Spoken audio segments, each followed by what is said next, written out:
People do judge us in a blink of an eye. So, what are the little things that you can do to impress people before you even open your mouth? I have a list of 30 of them for you today. So, let's get started.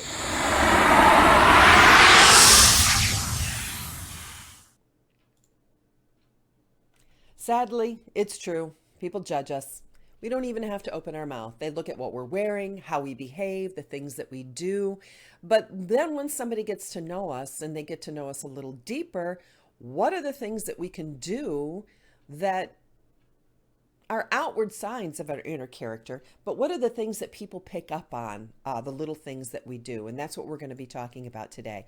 If you don't have a copy, I'll put this in the show notes. If you don't have a copy of my free ebook, The 7 Judgments People Make About You in 7 Seconds, a link is either in the show notes. If you're watching on Facebook, I just put it in the comments area. And I use the English spelling or the British spelling of judgment, so I forgot. So apologize for that. Maria, haven't seen you in a while.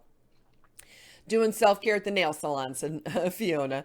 Flower emoji for Mother's Day for thankful. Yeah, we just got that one. So anyway, so the biggest mistakes that people make is trying to do the big things to impress people. You don't have to do big things. It's just the little things that we do that end up, or don't do, that end up giving other people an idea of who we are. And all of our character, all the things that we do are really a reflection of our inner character. So these are just some suggestions of things that you can do or things that you may be picking up on that other people do. Good morning, Janet and Lori. That will tell other people who they are, will tell you about other people, about who they are. But these are the things that we can do that also tell other people more about what we are. And number one, good morning, Jen. Good morning, good morning. No, me today. The thing I work on, obviously, is people's outward image. Because, yeah, people do judge you in a blink of an eye. You can walk into a room and within 0.2 of a second, people determine whether or not they trust you. So dress the part. And if you need help with that, contact me. I have, a DIY, do-it-yourself program that you can take yourself through. Or if you want to do a one-on-one consultation with me, you have an hour or so with me. I give you an ebook, and then we do a follow-up consultations after that that's included with your consultation. But dress the part. Your shoes say a lot about who you are. You know, when they're picking out a jury, that's one of the things that the jury selection team looks at is the shoes that people are wearing, because you can tell so much about somebody by what they put on their feet. Good morning, Father. Early mass instead of 7:10. So take time to get ready in the morning. You know, put a little bit more effort into your image and how you look as you go out the door. Is it fair? No, but it's true. People judge us based solely on what they see. So get those first impressions in order. Good morning, Kim. Number 2 is be on time. I talk about this a lot. Lateness, when you're late, that tells people you care more about yourself than you do about them. So if you commit to being someplace, get there early. You know, if you aim to be there 5, 10, 15 minutes early, it doesn't mean you have to be walking up and knocking on someone's door, but arrive a little bit early and then spend some time, in private time, in meditation. Take a 5-minute, if you're there 5 minutes early, take 4 minutes to do a little meditation or some prayer. It's a better use of your time anyway, but being late tells people that you don't care about them. Number 3, yeah, they do judge, don't they, Kim? It's sad but true. I mean, we all do it. It's a subconscious thing. We all do it. Number 3 is don't break your promises. So if you can't fulfill a promise, don't make it in the first place. Oftentimes, people will promise other people things because it feels good in the moment. Because you're really genuine. You do want to help. You do want to reach out to these other people, right? But don't promise things that you can't fulfill, because it leads to disappointment, discouragement, frustration, anger. People don't like it when you break promises. Do you like when people promise you that they're going to do something? You know, when people tell me they're going to do something, I let it go and I just assume that they're going to do it. And then they don't. And then I'll say, weren't you going to do that? Well, why didn't you remind me? Because you're an adult. I shouldn't have to remind you, right? Get there early and get your mindset on the right intention. Yeah, and get your emotions in check. Absolutely. It depends on what, if you're going to visit a friend, if you're going for an appointment, if you're meeting with a client, if you're meeting with a potential client. Um, yeah, you especially don't want to be late for friends and family. Friends and family always forgive you, but hey, you know, don't take advantage of that. Jocelyn said lateness means you're an optimist. You think you can get more things done, and you actually can. We covered that in a show. I think you were gone. We covered that I covered that intensely in a show. Number five, when you're involved, be involved. When you're involved in the things that matter to you, it says a lot about who you are. So think about the people that you know who are super involved in like um, pet issues, or somebody that's really involved with environmental issues, or somebody that's really involved in the pro-life movement, somebody that's really involved in feeding the poor. What do you immediately think about this person?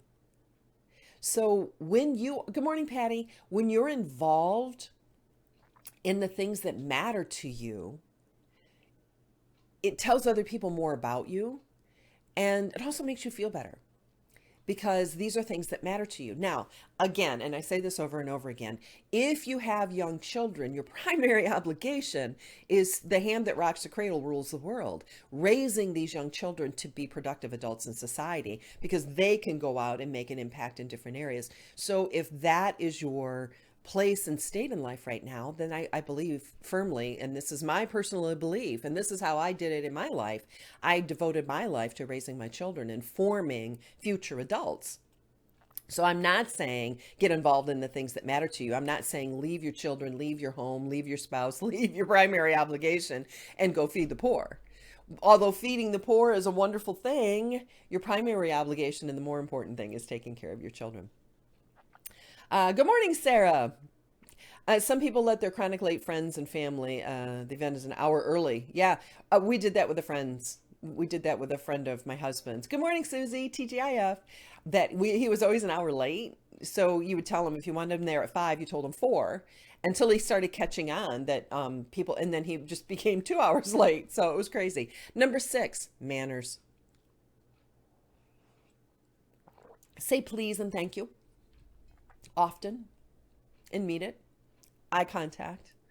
It was funny because my daughter got a friend of hers, a fellow student, a gift because it was his birthday.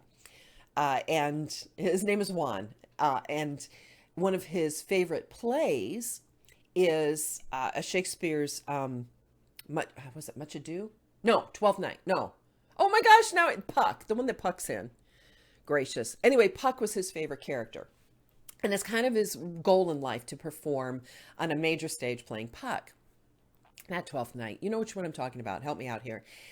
So my daughter, he had never seen the movie.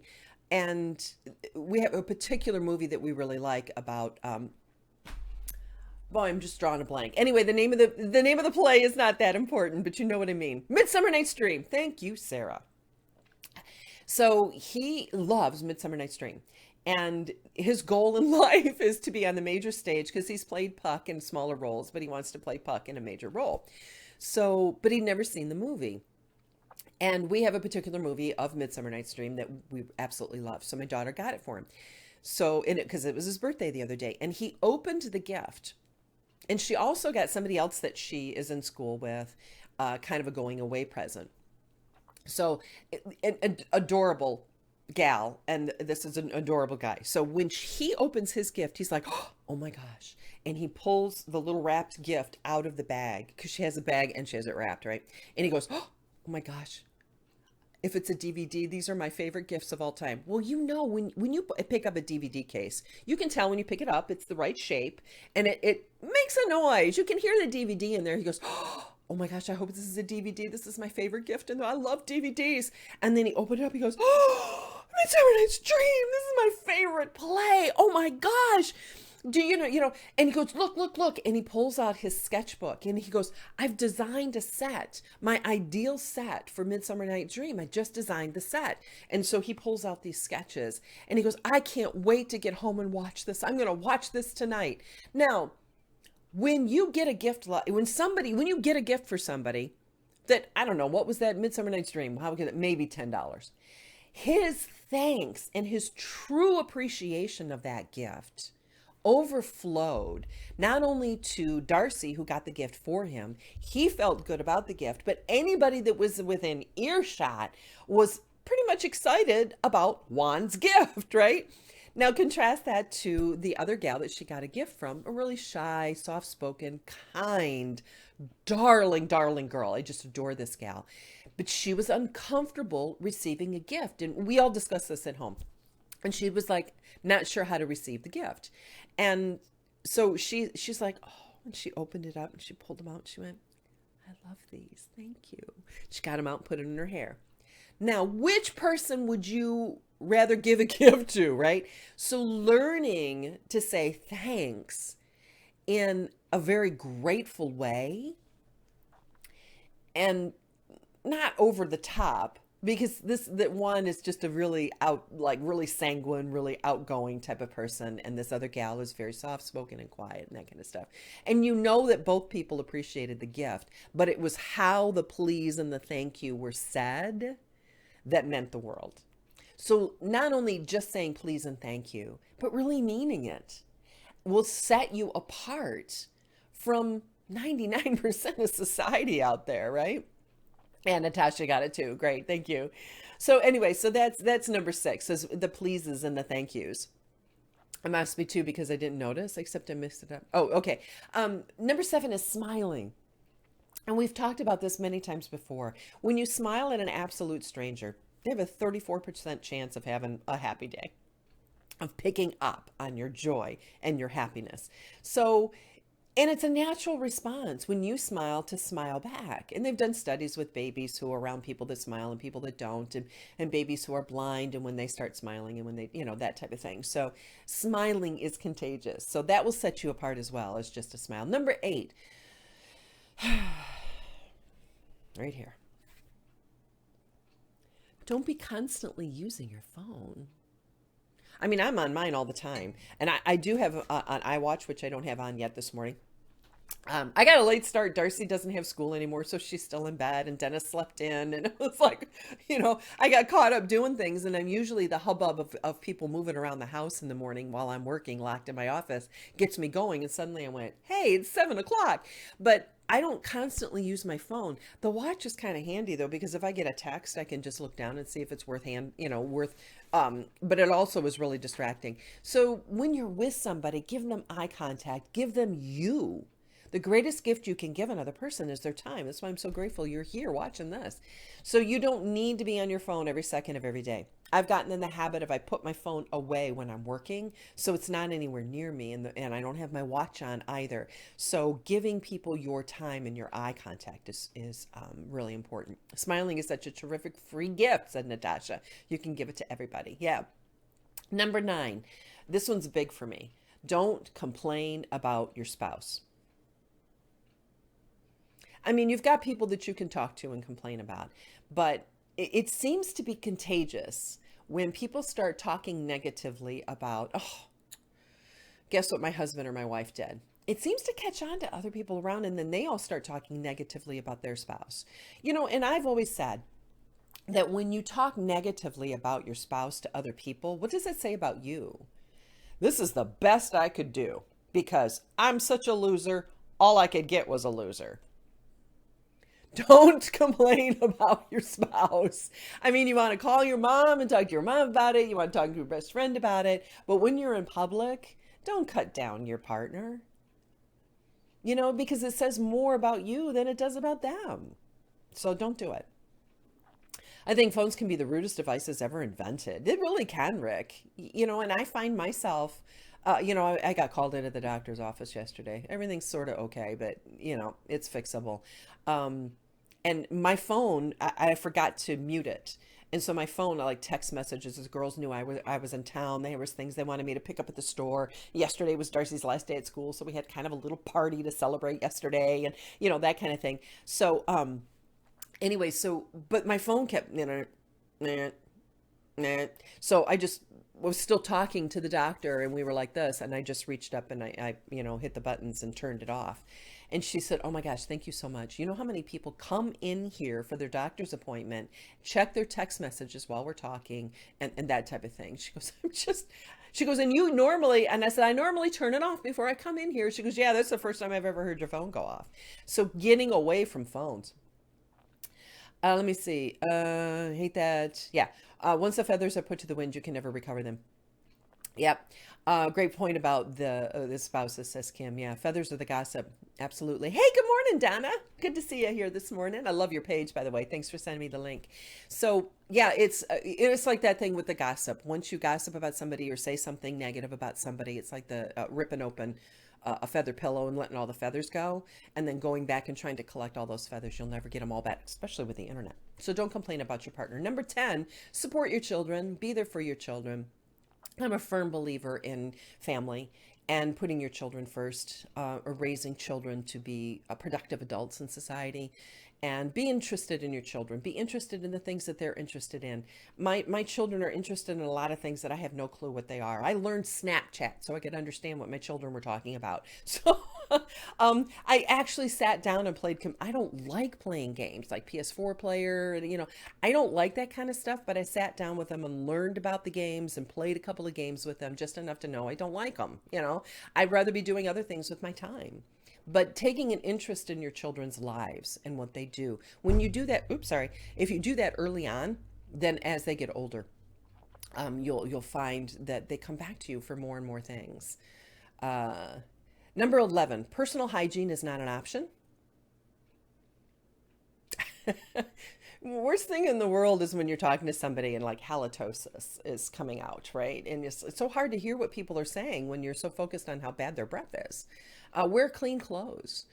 Clean your fingernails. This kind of goes back to number one, is dressing the part, but this is a little bit deeper of personal hygiene and body odor and halitosis and that type of thing. So, make sure that you make personal hygiene a priority. You don't like games either, Kim? I try, I don't get it. I know it's a generational thing. I just don't like them. I don't enjoy them.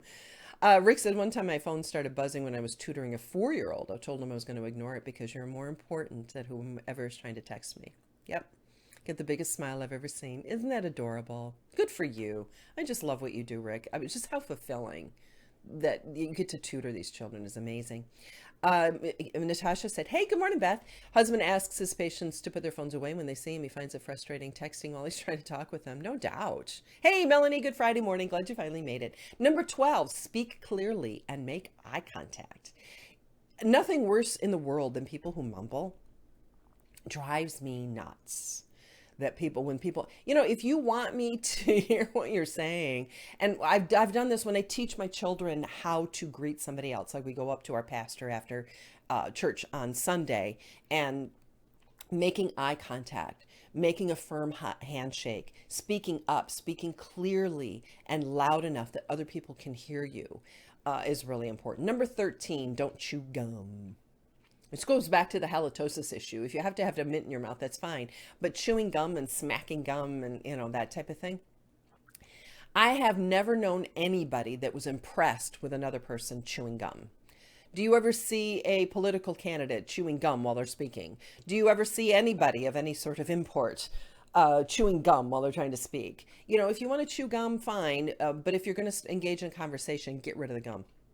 Number 14, try to look at the funny side of things. Lighten the mood. When something happens, look for the humor in the situation, be it good or bad. And you have to be careful. Knowing your emotional intelligence and knowing the temperaments is really important here. When you understand that certain temperaments are okay with humor and being teased, others will despise you. So having the emotional intelligence and understanding the temperaments to know what person will appreciate your humor and what other people will not. Amy says, don't have internet. Okay.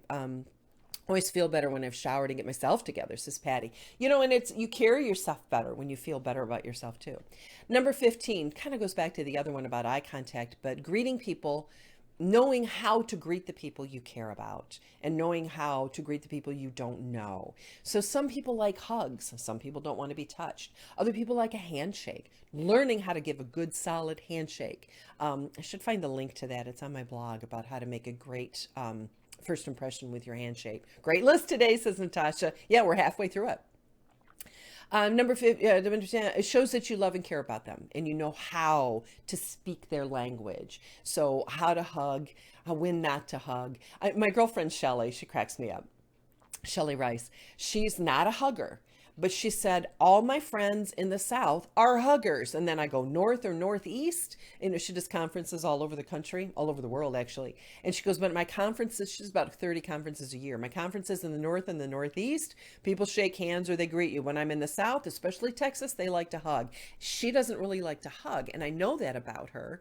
And I found the same thing. There's like people that like hugs, people that don't. So it depends on the situation. One of the first things Papa told me, a good handshake. It's very true. It's important to know how to give a good handshake. Are you this way? Are you this way? Are you this way? Who gets this? Who gets this? Who gets this? It's important. Number 16, always be true to yourself. This goes back to your non-negotiables, your values, your belief, your ethics. Always be true to yourself. And when you are true to yourself, even though people will disagree with you, they respect you more because you've actually taken a stand. You're not wishy-washy. You're not lukewarm. And as a Christian, you know what our Lord says about the lukewarm being spewed from his mouth, right? Be hot, be cold. Don't be lukewarm. So, hey, good morning, Julie. Good to see you here. Thank you. I appreciate it. Number 17, listening to others. This goes back to the eye contact and not thinking of what you're going to respond, but really interactively listening, nodding, smiling, encouraging, and not thinking, okay, as soon as they stop for a breath, I'm going to interject this delightful comment to dazzle and entertain and impress. So just truly allowing other people to be center stage. Number 18, performing random acts of kindness. When you see other people perform a random act of kindness, how do you think about that person? Doesn't that inspire you to reach out and be more charitable to the people around you? So performing acts of kindness just randomly, if you see junk on the floor, pick it up and put it in the trash when you're at a store. How many times do we walk around those types of things? When you see someone in the parking lot with a grocery cart and they've just loaded their car, hey, let me grab that for you. I'll put it away for you because you're walking in. Why not? Just take it in. I'm going to use it anyway. Am I going to get one when I get in there? And if this one has a funky wheel that goes off to the side, I'll just get another one. No big deal. So just random acts of kindness that you can think to do for family members, for people in your own home, because charity begins at home. And out in the public, is there somebody that you can help? Just being more attentive. Can you hold the door for someone? Just being a little bit more attentive to the other people around us. Number 19, having a schedule, being organized and knowing what's going on. Is it really attractive when people are like, huh? I don't know what's going on, right? There are not notes for today, Patty. I'm sorry. No. Being organized is important to know what's going on as well. Number 20, giving compliments. This is kind of like random act of kindness, but you're looking for the good in other people. Genuine. Don't do the thing that I did with the Elvis velvet painting, right? Jim Rohn said, leave it better than you found it. Yep. And my dad used to say that too. It's better to make people happy when you come into a room than to make them happy when you leave. Be happy that you have left. Right? So looking for compliments, compliment the color of their clothing, compliment their work, their attitude, anything that you can think of. Hey, I really appreciated how such and such, that was inspiring. Little things that you can think, genuine compliments. And it teaches you to look for gratitude. It teaches you to look for the humor. It teaches you to look for the positive in the world and in life and in other people, because there's so much negative out there that we kind of get swirled around into the negativity. So we have to train ourselves to look for the good. And that's one way to do it, is by sharing that happiness and that goodness by looking for positive and complimenting other people. Number 21, share knowledge and information with other people. If you have a skill, if you have a talent, feel free to share that with other people. Is there a group that you can share it with? Is there a youth group at your church or in your local community that you can contribute? We had, when I was back in Georgia, I ran the homeschooling group when we lived in Atlanta, because my children were so small and I had time. But I had decided early on that I wanted to homeschool. So we started, this was what, 20 years ago? Over 20 years ago, because Ian was, yeah. So it was a little over 20 years ago. I started a Friday, what do they call them now? I forget, but we just started a Friday thing. So my whole idea with homeschooling was I homeschooled Monday through Thursday. And then Friday was either Friend Friday or Catch Up Friday. If we fell behind during the week, we had Friday to catch up.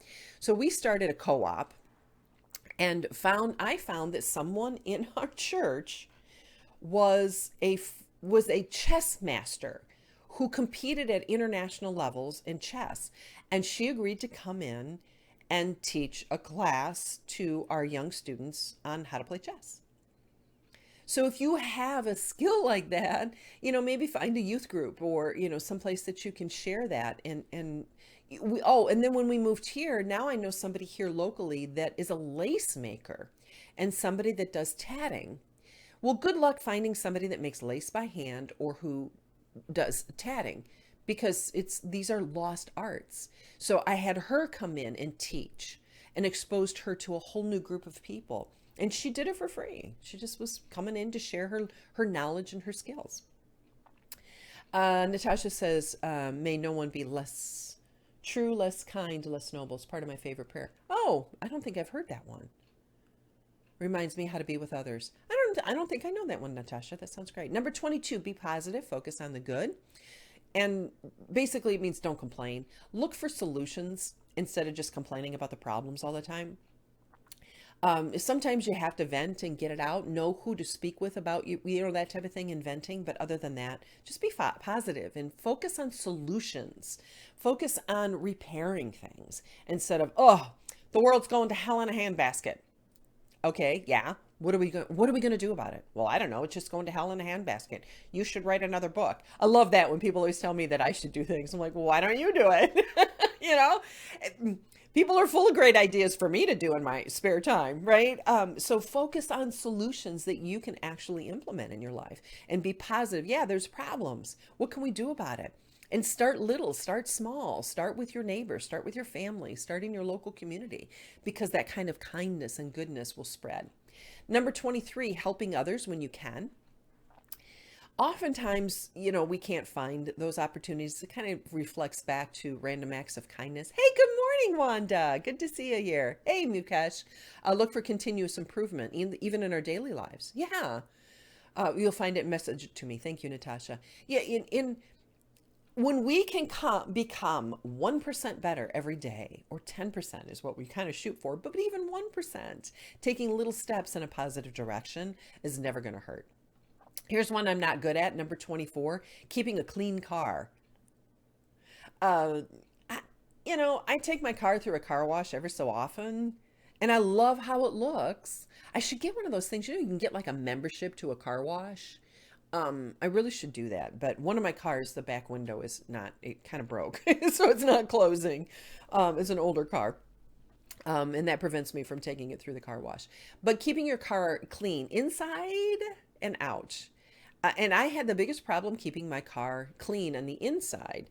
I kind of jokingly said, I'm an inspiration to others here. Don't you feel better about how the inside of your car looks? Look at mine. It's just like a big driving trash can back when I had a minivan. And I was like, oh, it was before they found out I had a thyroid issue. And so I was just tired all the time. That's my excuse.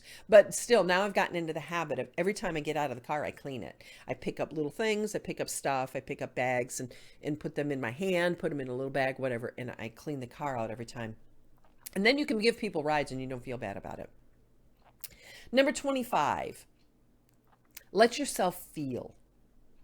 Let yourself care about other people. I think maybe it's the internet. We've become so easy to hide behind our screens and our keyboards, and the comments that people will make are very reflective of who they are as an inner person. And I used to say, You know what? I really don't think people would say that if they were face to face with another person. But sadly, I think people have become so used to being so brazen on the keyboard in social media because they're not face to face with people, that they have taken that rudeness that out into their daily interactions and their face to face interactions. So I think has become um, less about caring about people and more about, oh, I have the right to express my own opinion, no matter if it hurts other people or not. Let me see. I was a Six Sigma black belt. I was a Six Sigma. I saved 2.5 million and directed my thoughts to self improvements. That's amazing, Mukesh. Rick said, I never have known anybody who keeps a car clean on the inside. I do. Clean car. I think it reflects our inside and outside of ourselves when our car is full of clutter. I think the person inside is jumbled up. You know, that's a really good point, Natasha. I agree. Because at that point in my life, I was, my head was all like messed up. So now, I literally, every time I get out of the car, I pick up little pieces and I clean the car out every single solitary time. It's easier to clean out a handful of trash once a day than it is to like once a month or once a week go in and like turn the car upside down, shake it and vacuum it out. Number 26, don't be so offended. People are going to say and do things. And we have become such a society of, oh, that offends me. Well, suck it up, buttercup. Sometimes things are offensive, but other things, give people the benefit of the doubt. They may not have said things on purpose to offend you. And it's getting so much where, oh, you're a extremist over here. Yeah, well, you're an extremist over there. What has that solved? How have we moved ourselves forward? How have we moved society forward? How have we moved our relationship forward when we just sit around calling names and sit around being offended all the time? I think you can read too much into things. My car is just messy because it's messy. And you probably have children. Wanda said, yeah, one of the things I've done is keep my car clean in and out, even when I had little ones who just can't stand the clutter, right? So they had to take everything out of the car that they brought in with them every time we went in and out. Yeah, absolutely. I think that, it's a good life skill too. You know what one of my pet peeves is people who don't push their chairs in. Why is that a pet peeve for me? I have no idea. I should probably like do a recession, type thing and try to figure out where that came from. But I've always taught my children that after you eat, you stand up, you push your prayer in, you push your chair in. We do a prayer. We do an after meal prayer. You push your chair in, say your prayer, pick up your plate, rinse and load.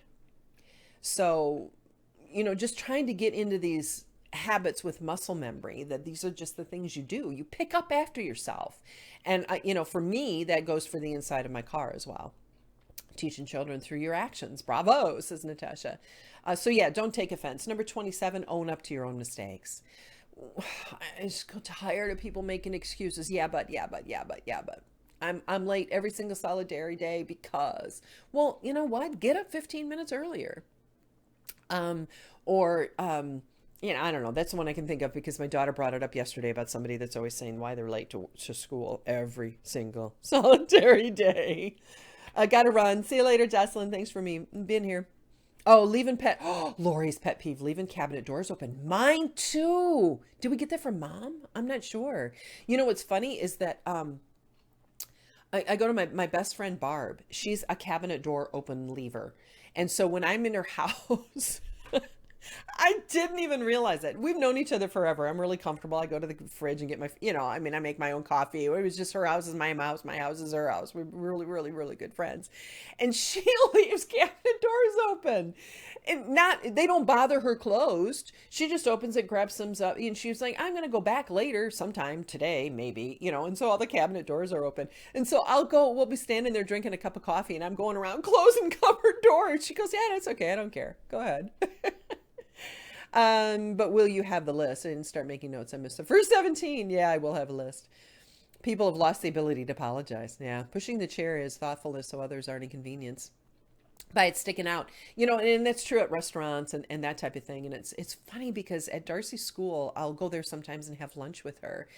She pushes her chair in and then I didn't pick it up on it, and until I looked around and went, hey, she pushed her chair. Nobody else is pushing their chair in. It's kind of funny. Number 28, take advantage of experiences that life have to offer. If you've got the opportunity to try something new, do it. You're probably not going to be good at it. You've never done it before, and you may not enjoy it, and you may not ever do it again. But I've always been like, hey, let's try something new. So when my children were young, they had an opportunity. They had the scuba place was offering um, like free scuba tryout. All you had to do was like rent the equipment. So I think all six of us did it for $25 or something insanely cheap. But they were selling their scuba classes and that type of thing. And I thought it would be a great experience. So I took the whole family. We went scuba diving and did their training, their beginner class. So I like experiencing new things.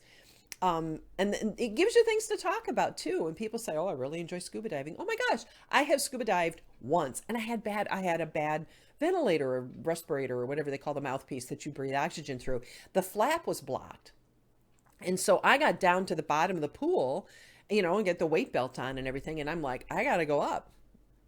And I said, I can't breathe. They go, oh, well. I said, no, no, no. You don't have to understand. I was a lifeguard. I swim. When I was in, middle school, I was on the swim team. So I'm not afraid of the water. I'm not afraid of being under. I can't breathe. Well, it's just something you have to get used to. So we went back down again. I'm like, can't breathe. Went back up again. So finally, they switched. I think it's respirators. And I used hers and just washed them out. Just rinsed it off in the pool. It's got chlorine, right? We switched respirators, and she went down and immediately went right back up. She goes, there's a problem with this. I'm like, I've been trying to tell you that. So now I'm terrified to scuba dive again because I'm super afraid I'm going to get 30 feet under the water and not be able to breathe. Let me see. Apology is an act of civility and humility. Absolutely. So experience things in life. Try something new. Why not? Just go in understanding this is new. I've never done this before. Just like the first time you rode a bike. You couldn't ride a bike the first time you grabbed a hold of one. Try something new. You may find something that you're really interested in. Who knows? So if you've given the opportunity to experience something new, go ahead. Keep up to date on what's happening, whether it's in your local community or your local area or the news of the world. I have a habit of reading. I read the Daily Mail.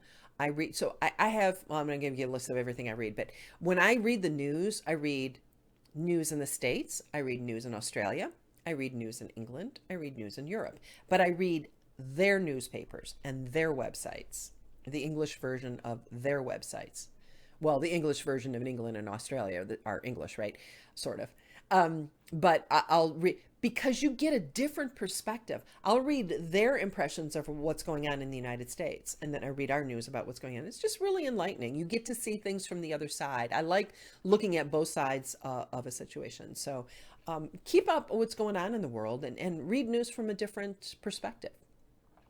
If you're liberal, read a conservative website. If you're conservative, read a liberal website. And try to put, where are they coming from?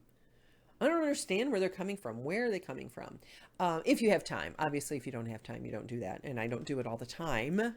But I do like to read news from different locations around the world to get their take on what's happening in our country. It's usually quite interesting.